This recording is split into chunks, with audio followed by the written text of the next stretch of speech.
National Herald मामले में राहुल गांधी से ईडी की पूछताछ तीसरे दिन भी जारी है। एक तरफ पूछताछ जारी है तो दूसरी तरफ हंगामा भी जारी है। कांग्रेस नेता लगातार राहुल गांधी से ईडी की पूछताछ को लेकर प्रदर्शन कर रहे हैं। सोमवार से ही दिल्ली के 24 अकबर रोड से लेकर ईडी कार्यालय तक कांग्रेस नेताओं के प्रदर्शन की तस्वीरें सामने आ रही हैं। आज भी आलम यही है, राहुल से पूछताछ को लेकर कार्यकर्ता गुस्से में हैं। वहीं खबर है कि राहुल गांधी ने कल देर शाम ईडी के अधिकारियों से कहा भी था कि जो भी सवाल जवाब करने हैं आज ही कर लीजिए, हमारे लोग परेशान हो रहे हैं। इस बीच आज कांग्रेस के वरिष्ठ नेता अजय माकन, मल्लिकार्जुन खड़गे, अशोक गहलोत, भूपेश बघेल, रणदीप सुरजेवाला, मुकुल वासनिक ने प्रेस कॉन्फ्रेंस की और कहा कि कांग्रेस इस मामले में लगातार प्रदर्शन करती रहेगी। टेलीविजन पर चलवा रहे हैं मोदी जी, शाह जी और ईडी के उनके पिट्ठू, इन कैमराओं को वहां लगाएं और देश को देखने दें कि एक सवाल पूछने के लिए है ही नहीं, एक प्रपंच और स्वांग रचा जा रहा है। एक व्यक्ति का नाम राहुल गांधी जो लगातार मुकाबला कर रहा है और उन्हीं को मोदी जी, अमित शाह जी टारगेट बनाए हुए हैं। कोई कारण नहीं था कि आपने इस प्रकार से उनको नोटिस दिए, जबकि क्लियर कट मामला है। लगातार राहुल जी आवाज़ बुलंद कर रहे हैं। ऐसी स्थिति में जब देश में महंगाई बढ़ रही है, बेरोजगारी बढ़ रही है, तो इन लोगों ने तय किया कि एक इस व्यक्ति को दबा दिया जाए, इस व्यक्ति को परेशान किया जाए, तो हमारे खिलाफ कोई बोल नहीं पाएगा। दरअसल इनका जो राष्ट्रवाद है वो आयातित राष्ट्रवाद है और उस राष्ट्रवाद में यही है कि जो भी विरोध में हो उसको दबा दिया जाए, कुचल दिया जाए, रौंद दिया जाए। बता दें कि अब तक ईडी ने राहुल गांधी से कुल 21 घंटे तक पूछताछ कर ली है। सोमवार को पहली पूछताछ के दौरान ईडी ने 10 घंटे तक राहुल गांधी से पूछताछ की। वहीं मंगलवार को यह पूछताछ का सिलसिला करीब 10 घंटे से भी ज्यादा चला। वहीं कांग्रेस के प्रदर्शन को देखते हुए दिल्ली पुलिस ने कांग्रेस कार्यालय के आसपास के इलाके में धारा 144 लागू कर दी है। देश में राष्ट्रपति चुनाव को लेकर देश के राजनीतिक गलियारों में हलचल तेज हो गई है। इलेक्टोरल कॉलेज के लिहाज से सत्तारूढ़ एनडीए की स्थिति मजबूत है। ऐसे में उसे टक्कर देने के मकसद से विरोधी खेमा लामबंद हो रहा है। इसे लेकर टीएमसी सुप्रीमो और पश्चिम बंगाल की मुख्यमंत्री ममता बनर्जी फ्रंट फुट पर नजर आ रही हैं। उन्होंने इसे लेकर खुद देश के तमाम विपक्षी दलों को लामबंद करना शुरू कर दिया था। पिछले दिनों वो खुद अलग अलग दलों के मुखियाओं से व्यक्तिगत मुलाकात करती दिखाई दी थी।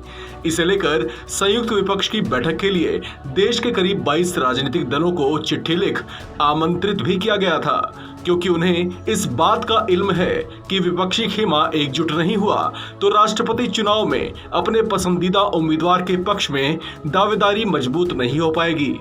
लेकिन उनकी उम्मीदों को झटका लगता दिखाई दे रहा है, क्योंकि कुछ दिन पहले तक जहां कांग्रेस को छोड़ लगभग सभी आमंत्रित दलों ने उनकी बैठक के लिए सकारात्मक रुख दिखाया था, वहीं अब टीआरएस और आम आदमी पार्टी उनकी उम्मीदों को झटका देती दिखाई दे रही हैं। बताया जा रहा है कि दोनों दल उनकी बैठक से दूरी मेंटेन करेंगी।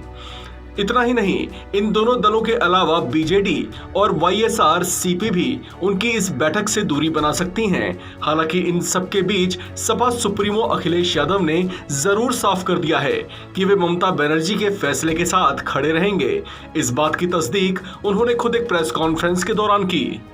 देखिए, मैंने आपसे अपनी बात साफ कह दी कि समाजवादी पार्टी का जो निर्णय है वो ममता बनर्जी जी के लिए है, वो जो तय करेंगी उनके साथ समाजवादी पार्टी।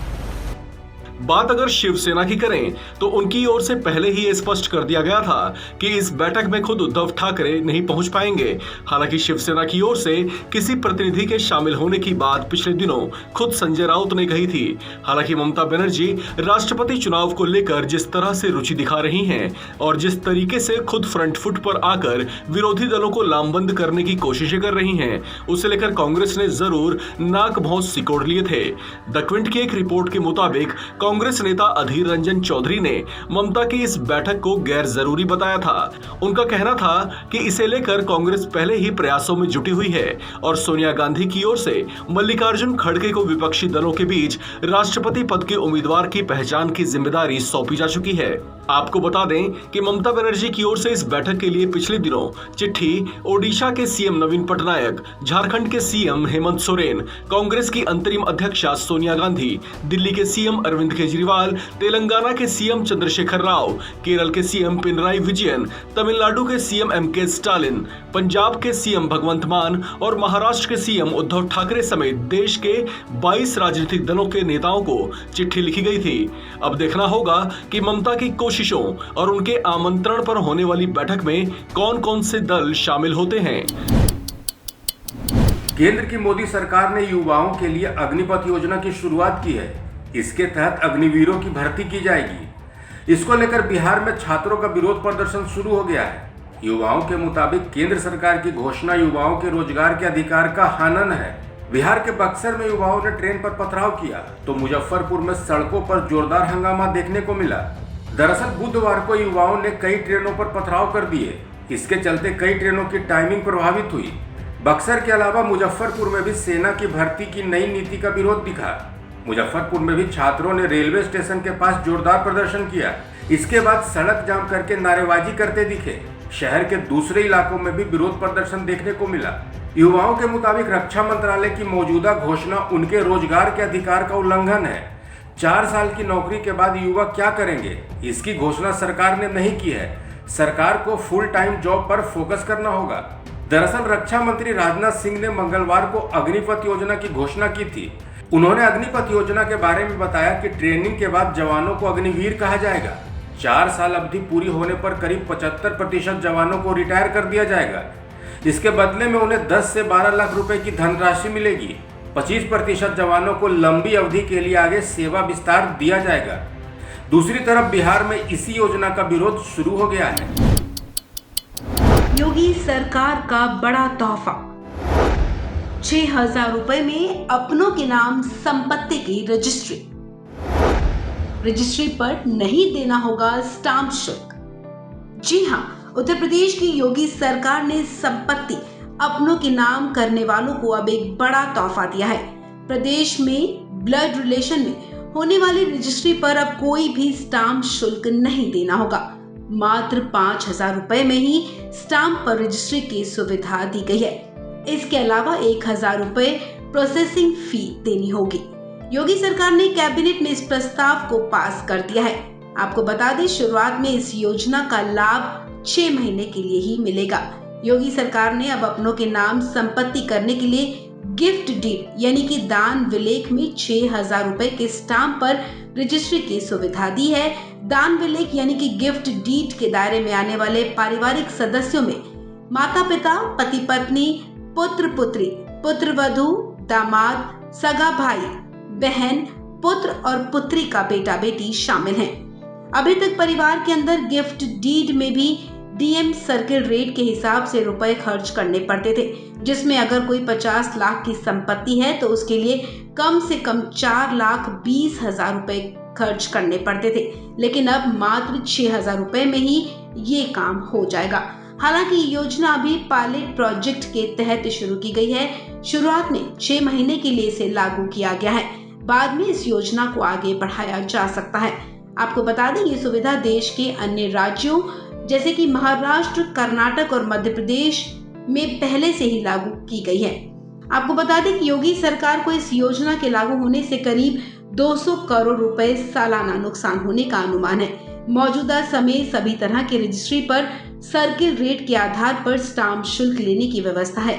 इसके चलते परिवार के सदस्य बहुत ज्यादा जरूरी होने पर ही संपत्तियों की रजिस्ट्री कराते हैं, जिससे उन्हें स्टाम्प शुल्क ना देना पड़े। लेकिन अब नई योजना के लागू होने से उत्तर प्रदेश के लोगों को काफी फायदा मिलेगा। देश में कोरोना केस थमने का नाम नहीं ले रहे हैं। हर दिन कोरोना के मामले में उतार चढ़ाव जारी है। जिस तरह से कोरोना के मामले बढ़ रहे हैं, उसे देखकर चौथी लहर की आशंका बनी हुई है। कल के मुकाबले आज देश में कोरोना के नए मामलों में इजाफा हुआ है। स्वास्थ्य मंत्रालय की जारी रिपोर्ट के मुताबिक कोरोना वायरस के नए मामलों में 33.7% की बढ़ोतरी दर्ज की गई है। पिछले 24 घंटे में कोरोना के 8,822 नए केस सामने आए हैं, जबकि इस दौरान कोरोना वायरस से 15 लोगों की मौत हुई है। नए मामले सामने आने के बाद देश में कोरोना संक्रमित मरीजों की संख्या बढ़कर 4,32,45,517 हो गई है। तो वहीं कोरोना से मरने वालों की संख्या बढ़कर 5,24,792 हो गई है। बता दें कि कल यानी 14 जून को 6,594 से ज्यादा मामले सामने आए थे। आंकड़ों के मुताबिक इस समय देश में कोरोना के सक्रिय मामलों की संख्या 53,637 है। पिछले 24 घंटे में 5,718 लोग कोरोना को मात देकर ठीक हुए हैं, जिसके साथ ही इस वायरस से ठीक होने वालों का आंकड़ा 4,26,67,088 पर पहुंच गया है। इस समय सक्रिय मामले 0.12% हैं, जबकि रिकवरी दर वर्तमान में 98.66% है। वहीं राष्ट्रव्यापी टीकाकरण अभियान के तहत अब तक 195 करोड़ 5 लाख लोगों को वैक्सीन की खुराक दी जा चुकी है। राजधानी दिल्ली की बात करें तो यहाँ कोविड केसों के साथ साथ संक्रमण दर भी बढ़ रही है और 6.50 तक पहुँच गई है। पिछले 24 घंटे में दिल्ली में कोरोना के 1,118 नए मामले सामने आए हैं। ये आंकड़ा पिछले दिन के मुकाबले 82% ज्यादा था। इस दौरान कोरोना से 2 लोगों की मौत हुई। तो वहीं आर्थिक राजधानी मुंबई की बात करें तो यहाँ मंगलवार रात 1,724 कोविड मरीज मिले। पूरे महाराष्ट्र से सामने आ रहे कोरोना के आंकड़े चिंता बढ़ा रहे हैं। महाराष्ट्र से पिछले 24 घंटे में 2,956 कोरोना के नए मामले दर्ज किए गए। इस दौरान महाराष्ट्र में कोरोना से 4 लोगों की मौत हो गई। फिलहाल यहां एक्टिव मरीजों की संख्या 18,267 है। राज्य में ओमिक्रॉन का BA.5 सब वेरिएंट चिंता की वजह बना हुआ है। ठाणे में 2 मरीजों में ये वेरिएंट मिला है। दोनों ने कोविड का टीका भी लगाया हुआ था, बावजूद इसके वो संक्रमित हो गए। इस वक्त कोविड की पिछली लहरों की तरह दिल्ली और मुंबई की स्थिति एक बार फिर से खराब हो रही है। फिलहाल इस खबर में इतना ही। देश और दुनिया की तमाम खबरों के लिए आप बने रहिए वन इंडिया हिंदी के साथ।